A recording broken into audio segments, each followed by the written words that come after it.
Ito na guys. May konti akong marshmallow na tira. Lalagyan ko ng ilang piraso dito guys. Konti lang yung kinuha ko din na champurado kasi masyadong mainit pa. So, ano lang.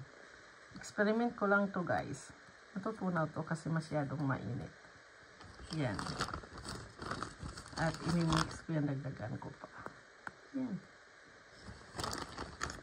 Dagdagan ko pa ng dalawa. Yan.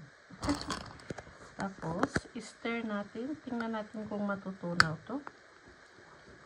Kasi mainit pa to guys. So, I'm sure matutunaw to.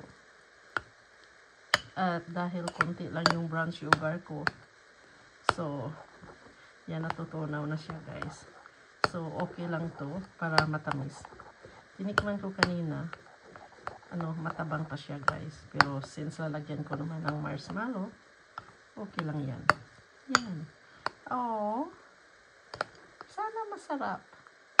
Kain tayo guys. Experiment nyo to. Masarap to kasi sweet lang naman ang lasa ng marshmallow.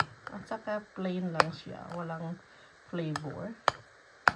So, okay lang yan siguro. Yan na guys, oh. Natutunaw na yung marshmallow ko. So, yan. Very sticky na siya, guys. Kasi, lalong nag-sticky dahil sa marshmallow. At isa pa, ito ay sticky rice. Thank you guys for watching. At kain tayo, guys. Oh, masarap to pag may tuyo. Kasi wala akong tuyo, guys. So, kakainin ko lang ng plain. Pag sa Pilipinas to, masarap. Well, maraming tuyo sa atin. Madaling makabili. Dito, wala. So, okay lang. Yan. Kain tayo guys and thank you for watching.